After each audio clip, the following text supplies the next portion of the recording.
360 years ago, a group of Christians began to meet together to worship God as they believed they should, here in Coxwell Street in Cirencester.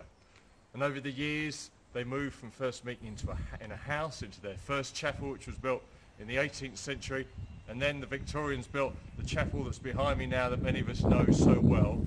And now it's time for the next step in our adventure together as a church.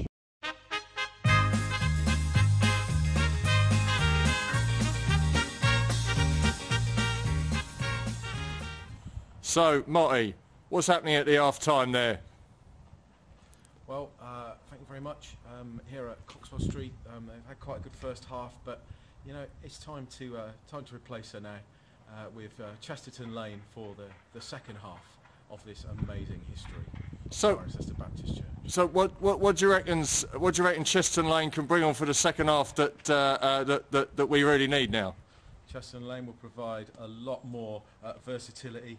There'll be bigger spaces, especially for children and young people, lots of spaces for them to be in. We're going to be more visible, so Chesterton Lane is going to be the place to be. We're hoping it's going to be the place to be, especially for children and young people, but also for the rest of the community, the congregation and the crowd. Thanks very much, Marty. We'll come back to you at the full-time whistle.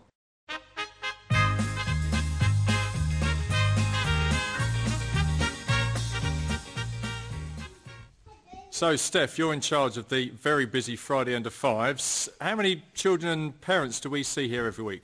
Well, we see approximately 80 children and about 80 parents, actually, over the 2 sessions. It's amazing. And how do you think our new building in Chesterton Lane could help Friday under fives work in the future? Well, it's going to really help with the size and the space, because at the moment we are very strapped for space.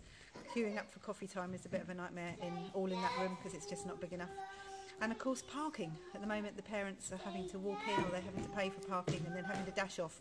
So it's going to be fantastic, really excited. God has made it possible for CBC to buy a new building here on Chesterton Lane. The building's so much bigger than what we have currently. It's a much busier spot here with 10,000 cars a day going past and a busy petrol station across the road, and it's visible rather than being hidden. And now it's our opportunity to turn this building into what we believe God wants it to be.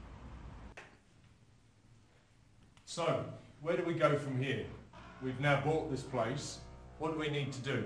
Well, we need to begin the task of refurbishing this space so that it can become what we believe God wants it to be. So that this auditorium here can become a place that seats 500 people to worship God.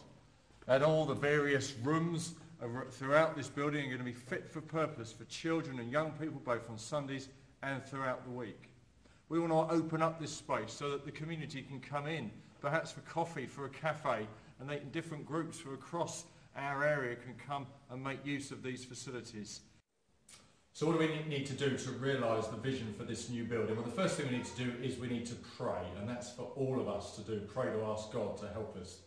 And then we need to pay for the building. We reckon, in addition to the money that we already have and the fact that we've been able to buy our new building for cash, we're going to need to raise about £1 million.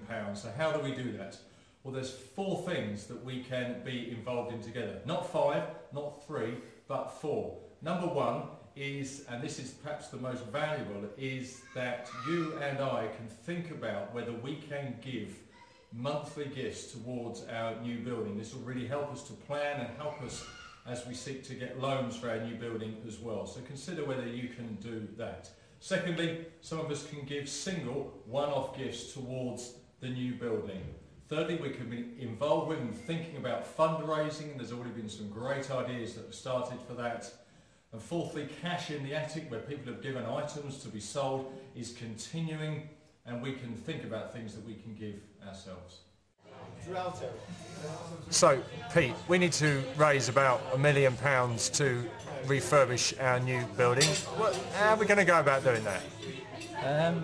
The honest answer is I don't know, but what I do know is that it's very obvious God's been with us through the journey so far, and I've no doubt whatsoever that He'll provide whatever we need in terms of money so that we can have our new building and we can get out there in the community to show people how much Jesus loves them. we want to show you how big this building is. So Matt is going to chase me around